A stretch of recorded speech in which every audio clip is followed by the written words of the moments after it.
금지된 사랑의 불꽃이 당신의 가슴을 태우지 않았나요? 조선 궁궐에서 부채 한 장으로 속삭이던 그 열정. 오늘날 우리도 똑같이 사랑의 벽에 부딪히며 외로움을 느낍니다. 이 이야기는 단순한 옛날이 아니라 당신의 내일을 밝히는 자유로운 사랑의 지혜예요. 이제 눈을 감고 편안히 누워 역사의 속삭임을 들어보세요.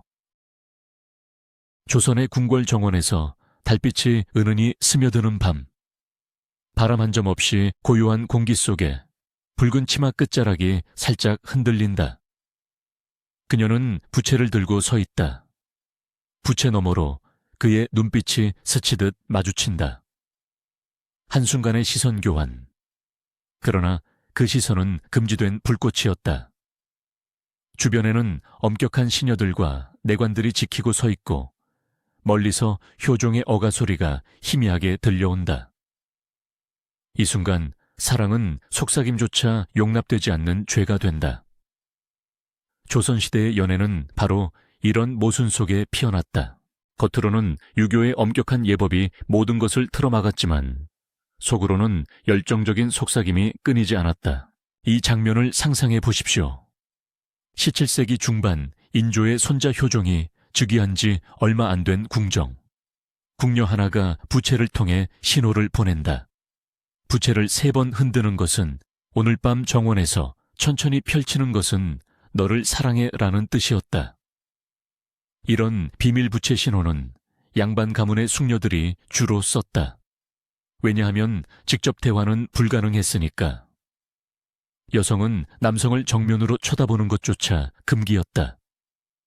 유교의 삼강오륜이 가족과 국가를 최우선으로 하라 명했기 때문이다. 그런데도 젊은이들은 창의력을 발휘했다. 한 남자가 연못께서 돌을 던지며 물결 패턴으로 메시지를 전하거나 시녀를 통해 편지를 주고받았다. 이 모든 것이 발각되면 추방이거나 심지어 목숨을 잃을 수 있었다. 이제 카메라를 좀 더 넓혀보자. 조선의 연애는 단순한 로맨스가 아니었다. 그것은 사회구조의 거울이었다. 참 92년 태조 이성계가 건국한 조선은 유교를 국시로 삼아 남존여비의 질서를 철저히 지켰다. 결혼은 부모가 주도하는 중매로 이루어졌다. 중매쟁이, 즉 혼인 중매인이 양가의 문중과 재산, 외모를 조사한 뒤 혼처를 알선했다. 사대부 가문이라면 사전에 혼인 계약서까지 작성됐다. 신랑은 보통 10대 후반, 신부는 10대 초반이었다. 평균 혼인 연령은 남성 20세, 여성 15세쯤. 이 과정에서 순결이 최우선이었다. 처녀 검사를 위한 혈사 의식조차 있었다. 신부의 처녀막을 확인하는 잔인한 관습. 이는 혈통의 순수성을 보장하기 위함이었다. 그러나 이런 엄격함 속에서 반항이 싹 텄다. 다시 장면으로 돌아가 보자. 한옥마당, 가을 단풍이 물든 오후. 젊은 선비 김씨가 담장 너머로 목소리를 낮춘다. 그대 이름이 무엇이오? 대답은 바람소리처럼 희미하다. 꽃잎처럼 쓰러질 이름이오. 이처럼 담 너머 사랑, 즉 벽 너머 속삭임은 평민들 사이에서 유행했다. 양반들은 더 교묘했다. 합방, 전날 밤, 예식 후 남녀가 잠시 동침하는 관습이 있었다. 하지만 진짜 결합은 금지. 그저 서로를 익히기 위한 시간. 그러나 여기서 불꽃이 튀었다. 기록에 따르면 많은 커플이 이 밤에 이미 사랑에 빠졌다. 조선 왕조실록에 남은 이야기다. 16세기 영조 때 한 왕비 후보가 합방 중 사랑 고백으로 패출당한 사례도 있다. 이제 역사적 맥락을 깊이 들여다보자. 조선의 연애 금기는 유교 이데올로기 때문이었다. 주자갈의 에 따라 여성은 내저 외출, 집 안에서만 머물러야 했다. 3년 상내 산리한 상리, 후에도 과부 재간은 드물었다. 하지만 예외가 있었다. 기생문화. 기생들은 예인으로 남성 지식인들의 연인 역할을 했다. 단원 김홍도 화폭에 그려진 기생들은 부채와 악기로 신호를 주고받았다. 이들은 궁정 밖에 자유로운 연애를 상징했다. 반면 궁녀들은 더 비참했다. 왕의 후궁이 되기 위해 수천 명이 선발됐지만 대부분 평생 처녀로 지내다 늙었다. 그러나 일부는 비밀 연애로 왕자를 낳기도 했다. 예를 들어 숙종의 장희빈은 궁녀 시절 비밀스러운 만남으로 인현왕후를 밀어냈다. 이는 조선 역사상 최대 스캔들 중 하나였다. 상상해 보십시오. 겨울 눈보라가 몰아치는 밤, 한양 도성의 좁은 골목, 중매쟁이 할머니가 등불을 들고 다가온다. 그녀의 주머니엔 혼서, 혼인 서류가 가득. 이 할머니들은 마을마다 정보원이었다.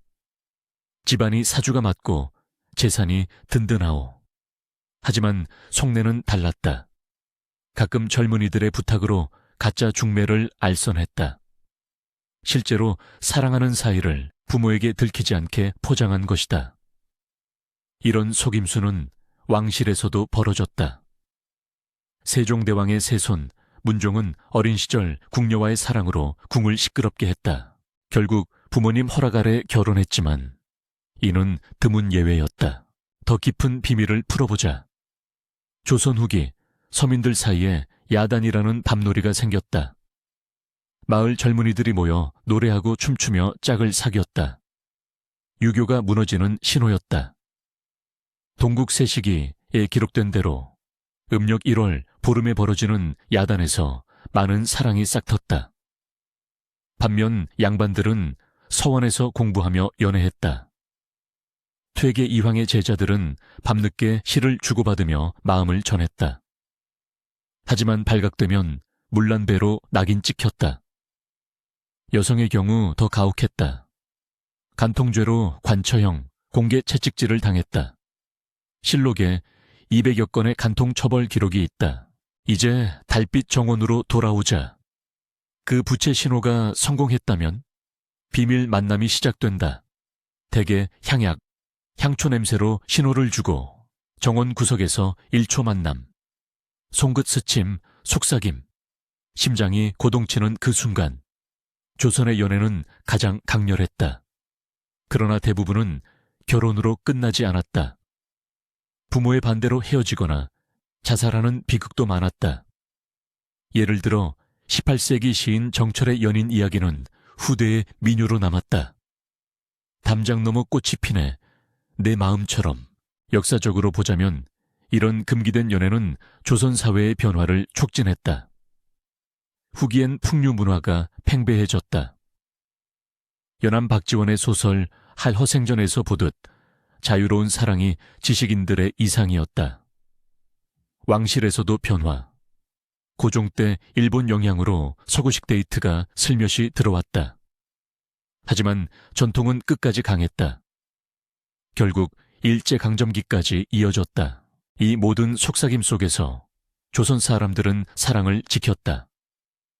엄격한 예법 아래서 피어난 가장 순수한 열정. 이제 눈을 감으시라. 그 정원의 달빛이 당신을 감싸며 고요한 잠으로 이끌어줄 것이다. 바람소리처럼 쓰러지는 속삭임들, 평화롭게 잠들어라. 어둠이 가장 짙은 밤, 달빛조차 숨겨진 골목에서 속삭임이 피어올랐다. 가난한 농부의 손이 이웃 처녀의 손을 스치듯 잡았다. 그 순간 세상은 정적이었으나 그들의 가슴은 폭풍처럼 요동쳤다. 조선의 평민들 사이에서 사랑은 달콤한 독이었다. 한 걸음 잘못 디디면 목숨을 잃을 수 있는 그 위험한 속삭임의 세계로 들어가 보자. 상상해 보아라. 17세기 조선 가을의 단오제 밤. 마을 광장은 등불로 물들었고 공기 중에는 떡국 향기와 민요가 스며들었다. 백성들은 가부장제의 무거운 멍에를 잠시 내려놓고 춤을 췄다. 그 속에서 젊은 농부 영수가 태미를 보았다. 그녀는 이웃집 딸, 엿장수 아비 밑에서 일하는 소녀였다. 가난이 그들의 피부를 거칠게 만들었으나 눈빛은 별처럼 빛났다. 축제의 소음 속에서 그들은 손끝으로 약속을 주고받았다. 내일 강가 버드나무 아래서. 바람이 그 말을 훔쳐가려 했으나 그들의 마음은 이미 엮여 있었다. 이제 그 밤을 따라가 보자. 달이 중천에 뜬 강변. 물소리가 속삭이듯 부드럽고 풀잎이 발밑에서 사각거렸다. 영수는 기다렸다. 그의 손에는 손수 깎은 나무고리, 사랑의 증표였다. 조선 백성들은 이런 토큰으로 마음을 전했다. 비단이나 금이 아닌 손때 묻은 나무 또는 엿 한 덩이. 그것이 그들의 로맨스였다. 태미가 나타났다. 그녀의 치마자락이 바람에 흩날리며 달빛에 젖은 얼굴이 드러났다. 그들은 말없이 안겼다. 입맞춤은 금기였다. 그러나 그 밤 그들의 입술은 떨리며 닿았다. 세상의 모든 법도가 무너지는 순간 가슴이 터질 듯한 열기, 피부의 떨림, 서로의 숨결이 뒤엉키는 그 감각. 빈민의 사랑은 이렇게 비밀스레 불타올랐다. 그러나 이 열정 뒤에는 그림자가 드리워져 있었다. 조선 사회는 엄격한 계급과 유교 도덕으로 무장되어 있었다. 평민들의 연애는 야합이라 불리며 가장 위험한 죄악 중 하나였다. 역사 기록, 조선 왕조실록을 보면 알 수 있다. 16세기 영조 연간 한 마을에서 야합이 발각되어 처벌된 사례가 수십 건이다. 남녀가 불륜으로 잡히면 남자는 장과 같은 차명에 처해졌고 여자는 목매달아 죽거나 매질 후 유배됐다. 특히 미혼의 야합은 통혼 금지법으로 더 가혹했다. 양반은 통혼할 수 있었으나 평민은 부모의 중매 없이는 결혼조차 불가. 사랑은 범죄였다. 다시 그 밤으로 돌아가자. 영수와 태미는 강가에서 서로를 탐했다. 그녀의 손이 그의 가슴을 더듬고 그의 입술이 목덜미를 스쳤다. 가난한 오두막에서 자란 몸들은 거칠었으나 그 접촉은 부드러운 비단 같았다. 영수야, 네가 나의 전부야. 그녀의 속삭임이 밤 공기를 가르며 흘렀다. 그들은 풀밭에 누워 별을 세며 꿈을 꾸었다. 가을 바람이 차갑게 불어오고 멀리서 개 짖는 소리가 들려왔다. 그 소리는 경고였다. 마을 순찰이 다가오고 있었다. 그들은 황급히 헤어졌다. 그러나 그 떨림은 영원히 남았다. 이런 비밀스러운 만남은 조선 백성들의 삶 곳곳에 스며들었다. 봄이면 진달래 피는 상이슬, 여름이면 논밭 사이 쟁반다리. 그들은 시를 주고받았다. 한 남궁의 시조처럼 달빛 아래 피는 꽃, 내 손길에 쓰러지리라. 평민들은 한글로 쓴 편지를 숨겨 보냈다. 훈민정금 창제 후 백성들의 사랑은 글자로 피어났다. 그러나 발각될 때의 공포는 상상 이상이었다. 18세기 숙종실록에 기록된 바, 한 농부 부부가 야합으로 잡혀 남편은 참수, 아내는 능지처사 당했다. 피가 마당을 적시고 마을 사람들은 고개를 돌렸다. 사랑의 대가는 죽음이었다. 상상해 보아라, 또 다른 밤. 이번엔 겨울. 눈보라가 몰아치는 산촌. 젊은 나무꾼 철수가 호럼이 모시던 순이가의 딸을 만났다. 그들의 오두막은 바람이 새어들어 추웠으나 서로의 천이 불을 피웠다. 그녀의 손이 그의 등을 감싸고 그의 손가락이 치마 속으로 미끄러졌다. 속삭이는 신음, 타들어가는 장작 소리와 섞여 밤을 채웠다. 그들은 계급의 벽을 넘어섰다. 철수는 노비 출신, 순이는 양반집 하인딸. 조선의 신분제는 노비를 물건 취급했으나 사랑 앞에선 무너졌다. 그러나 새벽 어머니의 목소리가 들려왔다. 야합이냐 순찰이 들이닥쳤다. 그들은 끌려갔다. 역사 속 수많은 기록처럼 철수는 매질 80대 후 유배, 순이는 면천 후 매인 신세가 됐다. 그들의 사랑은 산산조각 났다. 이제 확대해보자. 왜 조선은 이런 가혹한 처벌을 내렸을까? 유교 이데올로기 때문이다. 성리학은 예와 효를 최우선으로 했고 야합은 가족 질서를 무너뜨리는 대역죄였다. 특히 평민들은 세금과 노역으로 신음하던 존재. 통제되지 않은 사랑은 반란의 씨앗이 될 수 있었다. 그러나 아이러니하게 이런 억압 속에서 백성들의 로맨스는 더 불타올랐다. 판소리와 판책 같은 민간 예술에 등장하는 연놈 연비 이야기. 그 속에 진짜 역사가 숨겨져 있다. 계급 타파의 꿈, 가난 속 열정, 또 하나의 장면. 19세기 말 개항 직전 한양 외곽. 장터에서 만난 두 사람. 그는 포졸, 그녀는 행상꾼 딸. 축제 후 골목에서 그들은 키스를 나누었다. 그의 손이 그녀의 가슴을 움켜쥐고 그녀의 다리가 그의 허리를 감았다. 거친 숨결, 땀에 젖은 피부. 그 순간 그들은 자유로웠다. 그러나 포졸 동료가 목격했다. 벌은 즉각적이었다. 그는 면직, 그녀는 매. 그러나 그들의 눈빛은 여전히 불꽃이었다. 이 사랑들은 생존했다. 조선 말기 서구 사상 유입으로 결혼 자유가 싹텄다. 그러나 그 이전 평민들의 욕망은 어둠 속에서 빛났다. 가난과 위험이 뒤섞인 그 로맨스는 오늘날 우리에게 묻는다. 진짜 사랑은 법도 앞에 꺾이는가? 아니, 그것은 영원히 타오른다. 이제 눈을 감아라. 달빛 강가의 속삭임이 내 귓가를 맴돌며 조선의 밤으로 스며든다. 바람소리, 물결소리, 그리고 그들의 떨리는 숨결. 평화롭게 잠들어라. 역사 속 사랑이 내 꿈을 지켜줄 테니. 비단 이불이 스르륵 미끄러지는 소리만이 방 안을 채웠다. 조선의 그 밤, 화려한 혼례 잔치가 끝난 후였다. 신랑은 붉은 도포를 벗어던지고 신부는 창백한 얼굴로 침상에 앉아 있었다. 공기는 백자 항아리에서 피어오르는 백단향의 달콤한 연기로 무거웠다. 그런데 신부의 손이 떨렸다. 그녀의 손톱 밑에는 아직도 붉은 핏자국이 남아있었다. 결혼의 밤, 이 순간이 꿈이 아니라 악몽의 시작이었다. 바람이 창호지를 스치며 속삭이듯 불어왔다. 조선시대의 혼인, 그것은 단순한 사랑의 결합이 아니었다. 양반 가문의 문중이 얽힌 정치적 거래였다. 신랑 김씨 집안은 토지와 관직을 노리고 신부 이씨 집안은 후손을 잇기 위한 혈통을 바라는 거래. 17세기 중엽, 한양의 한 양반댁에서 벌어진 실제 혼례를 떠올려보자. 신부는 16의 처녀였다.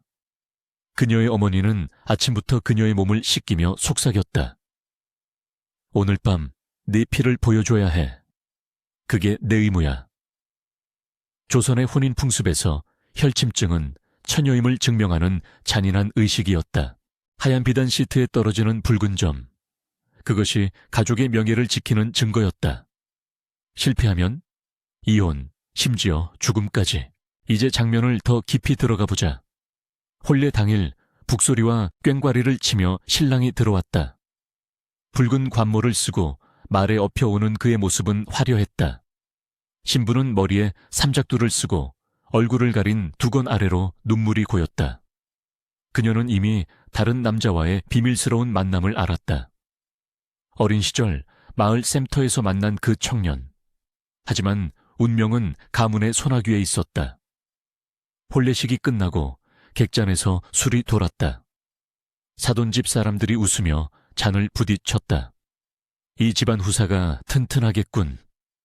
그러나 밤이 깊어지자 그림자가 드리웠다. 신랑의 전처, 질투에 미친 그 여인. 그녀는 몰래 독을 타 넣었다. 신부의 차 한 모금에 스며든 독. 새벽이 되자 신부는 고통으로 몸부림쳤다. 핏자국은 있었지만 그녀의 입계는 거품이 일었다. 이 이야기는 허구가 아니다. 조선실록에 남은 실제 사건들에서 비롯됐다. 예를 들어 숙종 10년 708 한사, 한 양반 가문에서 벌어진 질투 살인 사건. 전처가 후처의 혼인밤에 독을 주어 죽인 일이다. 조선의 혼인법, 계약혼은 가문 간의 약속이었다. 양반 남성은 첩을 둘 수 있었지만 여성은 처녀성 하나로 모든 것을 걸어야 했다. 혈증의식은 명나라에서 유입된 풍습으로 조선 후기까지 이어졌다. 실패한 신부는 부정한 것으로 낙인 찍혀 길거리에 버려지거나 심지어 자살을 강요받았다. 통계적으로 조선 후기 혼인 중 10% 이상이 첫날 밤에 파탄났다. 왜 그랬을까? 가문의 압박 그리고 미신 때문이었다. 다시 그 밤으로 돌아가자. 창밖에서 달이 희미하게 빛났다. 신랑은 취기로 붉어진 얼굴로 신부를 껴안으려 했다. 그녀의 몸은 차가웠다. 왜 이렇게 떨리느냐? 신랑의 속삭임에 신부는 울먹였다. 꿈이 무서웠어요. 그녀의 꿈속에는 유령이 나왔다. 조선인들은 혼례 전에 꿈풀이를 믿었다. 검은 고양이가 나타나면 재앙, 붉은 천이 날아오르면 피를 보인다는 미신. 실제로 연산군 시대 1사르무르사스 일력유유 기록에 따르면 한 신부가 꿈에서 옛 연인을 보고 혼인 당일 자살한 사례가 있다. 가문은 이를 귀신 씨임으로 치부하고 그녀의 시신을 몰래 묻었다. 이러한 미신은 유교의 엄격한 예법과 섞여 더 무서웠다. 혼례의 3제일 준비부터 신랑 신부가 서로 얼굴도 보지 못한 채 운명을 맞이했다. 이제 확대해서 보자. 조선의 혼인 시스템은 중국 유교를 바탕으로 했으나 한국적 변형이 컸다. 양반층은 문중혼을 통해 혈통을 유지했다. 서민은 자유연애가 드물었으나 장터나 명절에 은밀한 만남이 이루어졌다. 그러나 결혼은 부모의 결정. 18세기 규중서화에 묘사된 바 신부들은 시집가기 전 교몽 교육을 받았다. 침실 예절, 남편 기쁘게 하는 법. 하지만 현실은 달랐다.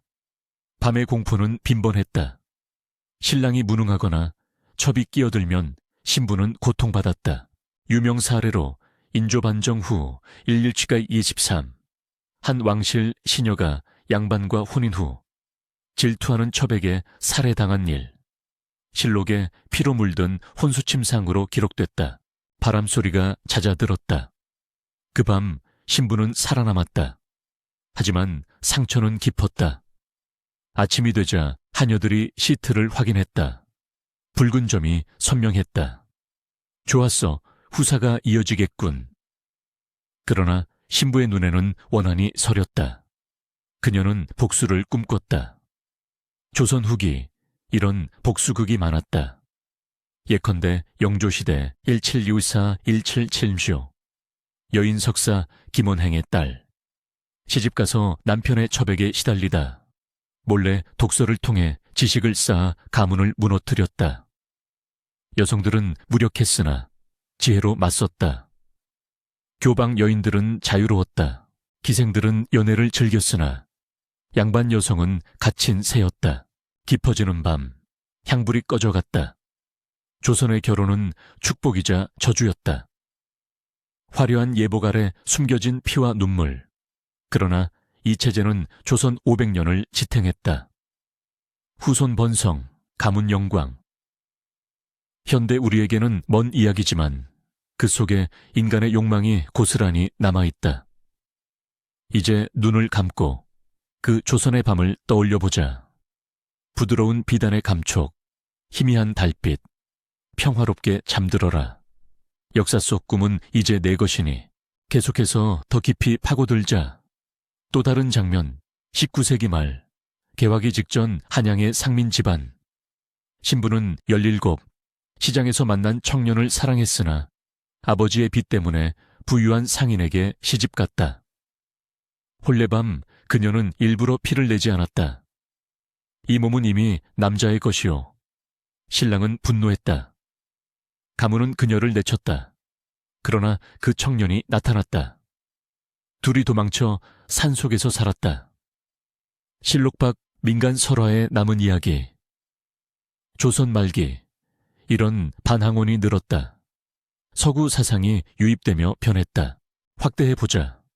조선의 혼인법은 흠음실록에 상세하다. 신랑은 20세 이상, 신부 25세 이상. 유출 유례, 납차이, 문딩, 부주, 청녀, 환접, 혼포. 각 단계마다 돈과 예물이 오갔다. 신부는 바리처럼 거래됐다. 귀족층은 황금 100냥, 서민은 쌀 몇 가마니. 실패한 혼인은 이혼서 한 장으로 끝. 남성은 자유, 여성은 재혼 불가. 그러나 예외도 있었다. 과부혼은 금지됐으나 일부 가난한 집안에서 이루어졌다. 다시 그 밤, 비가 내리기 시작했다. 창호지 물방울 소리가 리듬을 탔다. 신랑의 숨소리가 거칠어졌다. 신부는 속으로 빌었다. 귀신이여 나를 구해줘. 미신 속 귀신 혼잉이. 실제로 조선인들은 혼례의 무당을 불렀다. 굿으로 악귀를 쫓았다. 숙종실록에 혼인 중 귀신이 씌어 신부 미치고 기록. 이러한 공포가 결혼을 더 극적으로 만들었다. 이제 역사적 의례. 조선 혼인은 유교 질서를 유지한 도구였다. 인구 증가율 1%대 유지, 왕조 안정. 그러나 여성 억압의 상징. 근대화로 무너졌다. 치안파구 축사 가보개혁 후 자유결혼 허용. 오늘날 한국 결혼도 그 잔재를 담는다. 부모 중매, 집안 따짐, 부드러운 어둠이 내려앉는다. 조선의 혼례 밤은 끝났다. 피와 맹세, 복수와 사랑. 그 모든 것이 바람에 흩어지듯 편안히 눈을 붙여라. 내일 또 다른 역사를 풀어보리라. 수면의 물결에 몸을 맡겨라. 어둠 속에서 피어나는 불꽃 하나. 궁궐의 차가운 돌바닥에 떨어진 붉은 피 한 방울이 제국을 흔든 사랑의 속삭임을 시작했다. 조선의 밤은 고요했으나 그 속에 숨겨진 열정은 태양처럼 뜨거웠다. 춘기 23년 인조 반정의 그날, 왕좌를 노린 군사들이 창을 들고 돌진할 때 누군가의 가슴 속에는 왕비의 눈물이 스며들고 있었다. 이 불꽃은 단순한 로맨스가 아니었다. 그것은 왕조를 무너뜨린 스캔들, 영원한 불꽃의 메아리였다. 상상해 보십시오. 한성의 겨울 궁전, 눈보라가 창호지를 두드리는 밤. 희빈 장옥정, 그녀의 방 안은 향초에 은은한 연기로 가득 차 있다. 공기는 무거운 비단 치마 소리와 속삭임으로 물들어 있다. 그녀는 거울 앞에 앉아 붉은 입술에 연지를 바르며 속으로 중얼거린다. 폐하, 이 몸은 당신의 것이오. 인조의 총애를 독차지한 그녀. 성종의 후궁에서 시작된 야심이 이제 왕좌를 향해 타오른다. 창밖으로 보이는 궁녀들의 그림자. 그들은 그녀의 비밀을 속삭인다. 바람이 불 때마다 그녀의 미소는 칼날처럼 날카로워진다. 손끝이 떨린다. 오늘 밤 광해군의 왕위가 끝난다. 이 장옥정의 사랑은 단순한 연애가 아니었다. 조선 후기 양녕대군의 후손으로 태어난 그녀는 궁에 들면서부터 권력의 그물을 치기 시작했다. 인조가 즉위한 16기 23년, 그녀는 이미 총애의 여왕이었다. 역사서에 기록된 바, 그녀는 왕을 홀려 왕자를 독살케 하고 심지어 반정의 불씨를 지폈다. 왜 그랬을까? 조선의 유교 질서에서 여인은 남편의 그림자일 뿐이었다. 후궁의 사랑은 금기, 왕의 총애는 재앙의 씨앗. 그러나 그녀의 열정은 그 틀을 깨뜨렸다. 반정이 성공한 후 인조는 그녀를 왕비로 책봉하려 했으나 신하들의 반발로 좌절된다. 결국 그녀는 옥에 갇히고 1230년 독살당한다. 하지만 그 불꽃은 꺼지지 않았다.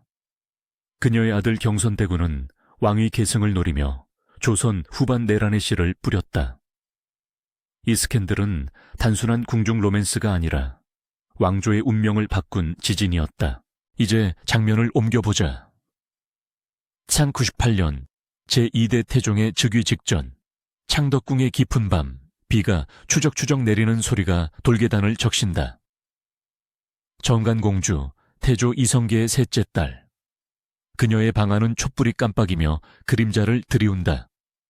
문득 열리는 문틈으로 남자의 그림자가 스며든다. 신숙주, 훗날의 영의정. 그의 손은 떨리며 그녀의 손을 잡는다. 공주님, 이 몸은 목숨을 걸겠나이다. 공기는 달콤한 복숭아 향과 긴장으로 가득하다. 창밖 빗소리가 그들의 속삭임을 삼킨다. 하지만 이 사랑은 태풍이었다. 태종의 분노가 궁전을 뒤덮는다. 신숙주는 유배되고 공주는 강제로 결혼한다. 그 후 태종의 왕위 찬탈에 신숙주의 그림자가 드리워진다. 이 이야기는 조선 건국 초기의 격동을 상징한다. 에 따르면 정간공주는 아버지의 반란을 도왔으나 그녀의 연애 스캔들은 왕실의 권위를 흔들었다. 조선의 데이트는 어떠했나? 양반 남녀는 중매를 통해 만났다. 가무하기 금지된 엄격한 유교 사회에서 사랑은 편지에 꽃 한 송이에 숨겨졌다. 공주는 왕실의 정치 도구, 그러나 그녀의 불꽃은 역사를 바꿨다. 신숙주는 유배 후 복귀해 세조 반정의 설계자가 된다. 금지된 사랑이 왕좌를 움직인 것이다. 오늘날 이 이야기는 우리에게 묻는다. 사랑은 권력을 초월할 수 있는가? 더 깊은 밤으로 들어가 보자. 1801년 순조의 시대. 풍요로운 기생들의 거리. 남인 양반 김연옥과 기생 맹계선. 한성의 기루, 운하를 따라 흐르는 물소리가 밤 공기를 적신다. 등불 아래 그녀의 검은고 선주가 울려 퍼진다. 그의 눈빛이 그녀를 삼킨다. 개선아, 이 밤이 영원하길. 그들은 한지로 된 방에서 포옹한다. 비단 옷자락이 세르륵 미끄러지는 소리, 입맞춤의 부드러운 숨결. 그러나 새벽이 오면 그는 집으로 돌아간다. 기생의 사랑은 영원한 이별의 예감이었다. 조선의 기생 문화는 데이트의 비밀 창구였다. 와 민간 기록에 따르면 기생은 양반의 연인으로 시와 음악으로 마음을 전했다. 맹계선 같은 여인은 실제 인물로 그녀의 노래는 후대 판소리에 남았다. 하지만 계급의 벽은 무너지지 않았다. 김연옥은 결국 본처와 가정을 지키며 그녀는 기루로 돌아간다. 이 비극적 사랑은 조선 후기 사회의 모순을 드러낸다. 왕실조차 예외가 아니었다. 숙종의 장희빈도 기생 출신으로 총애받았으나 처참한 최후를 맞는다. 독살, 추방, 그리고 영혼의 메아리, 마지막으로 영원한 불꽃의 절정. 1894년 고종의 궁전. 명성황후의 암살 전야. 그녀의 방은 검은 그림자로 물들어 있다. 바람이 창문을 두드리고 멀리 포격 소리가 들려온다. 그녀는 총애하는 남자와 속삭인다. 폐하, 우리 사랑은 조선을 지킬 것이오. 하지만 배신의 칼날이 다가온다. 을미사변, 그녀의 목이 베이고 피가 궁전을 물들인다. 그 사랑은 제국을 무너뜨린 불꽃이었다. 명성황후의 삶은 조선 말기의 비극을 집약한다. 고종과의 사랑은 정치적 동맹이었으나 열정은 진짜였다. 에 기록된 바, 그녀는 일본의 침략을 막으려 애썼다. 그러나 스캔들로 포장된 그녀의 죽음은 왕조의 종말을 알렸다. 이 모든 이야기에서 공통되는 교훈은 조선의 사랑은 금기의 불꽃이었다. 궁궐의 돌바닥에 스며든 피 한 방울이 역사를 재구성했다. 이제 눈을 감으십시오. 고요한 밤, 그 불꽃의 메아리가 당신의 꿈속에 스며듭니다.